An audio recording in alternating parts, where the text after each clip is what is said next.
Hi students, soil mechanics subjectல நம்ம unit wise வந்து 13 marks and repeated questions வந்து பார்த்துட்ருக்கோம்.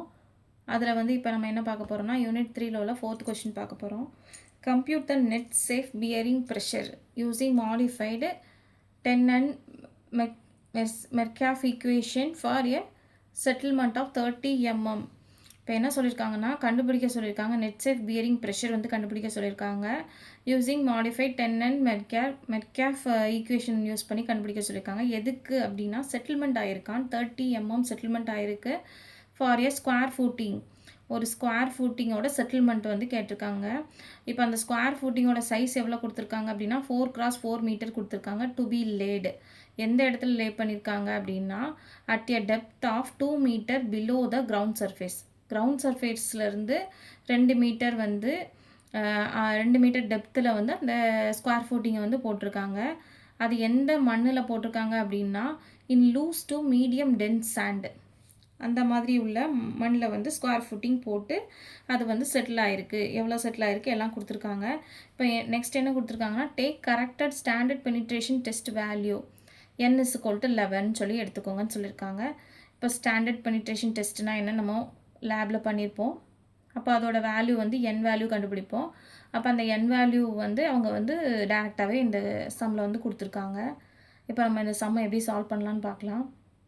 Using the modified Karl-Terzaghi and Calhoun-Terzaghi correlation for allowable bearing pressure based on settlement. Based on செட்டில்மெண்ட்டில் வந்து இப்போ நமக்கு square ஃபூட்டிங்க்கு இப்போ இவங்க கொடுத்துருக்க கிவன் டேட்டாஸ் நம்ம எழுதியிருக்கோம். Width B is equal to 4 மீட்டர்னு கொடுத்துருக்காங்க. டெப்த்து ஃபூட்டிங் அப்படிங்கிறதுனால டிஎஃப்னு போட்டிருக்கேன். DF is equal to 2 metre. Permissible settlement எவ்வளோ செட்டில் ஆகிருக்கு அப்படின்னா 30 mm வந்து செட்டில் ஆகிருக்கு. நெக்ஸ்ட் வந்து using the settlement based on relation for 25 mm செட்டில்மெண்ட்டுக்கு QA 25 equal to 70n B plus 1 divided by B the whole square 1 plus 0.33 DF by B. இதான் வந்து ஃபார்முலான்னு கொடுத்துருக்காங்க. சப்ஸ்டியூட்டிங் இதில் வந்து n is equal to 11 substitute பண்ண போகிறோம். Next B is equal to 4 metre, DF is equal to 2 metre. இப்போ QA 25 equal to 70 11 into 11 4 plus 1 divided by 4 the whole square 1 plus 0.33 into 2 by 4.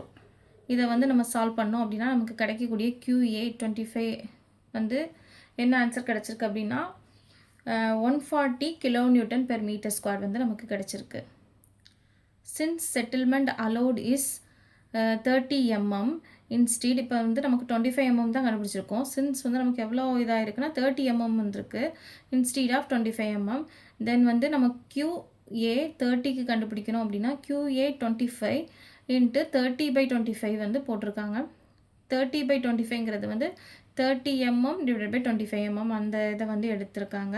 இப்போ QA 25க்கு நம்ம 140 கண்டுபிடிச்சிருக்கோம். அப்போ அதை வந்து சப்ஸ்டியூட் பண்ணி நம்ம கேன்சல் பண்ணி சால்வ் பண்ணோம் அப்படின்னா நமக்கு QA 30 அதாவது செட்டில்மெண்ட் அட் 30ல் வந்து நமக்கு எவ்வளவு வந்து ப்ரெஷர் வந்து ஆக்ட் ஆகிருக்கு அப்படின்னு சொல்லிட்டு நம்ம கண்டுபிடிச்சிடலாம்.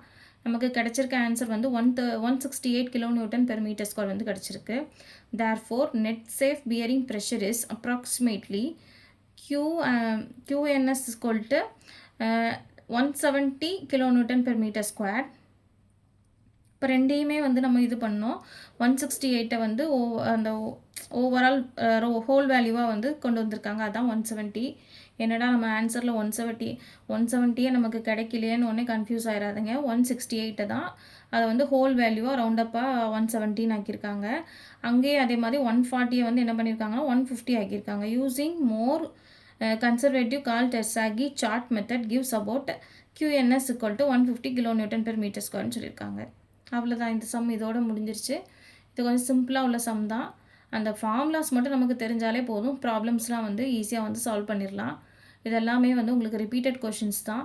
ஸோ வந்து எக்ஸாம் வேறு வரப்போகுது. எல்லாருமே வந்து வீடியோ பார்த்து சம்மு உங்களுக்கு புரிஞ்சிருக்கும்னு நினைக்கிறேன்.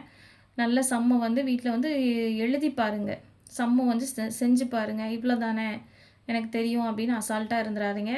கால்குலேட்டர் யூஸ் பண்ணி கால்குலேட்டரில் எப்படி போடணும், எப்படி கேன்சல் பண்ணணும் எல்லாமே வந்து நீங்கள் செஞ்சு பார்த்தா மட்டும்தான் உங்களுக்கு எக்ஸாமில் வந்து செய்கிறதுக்கு வந்து ஈஸியாக இருக்கும். ஸோ வந்து ப்ராக்டிஸ் பண்ணி பார்த்துட்டு போய் எக்ஸாம் எழுதுங்க. எல்லாருக்கும் ஆல் தி பெஸ்ட். தேங்க்யூ.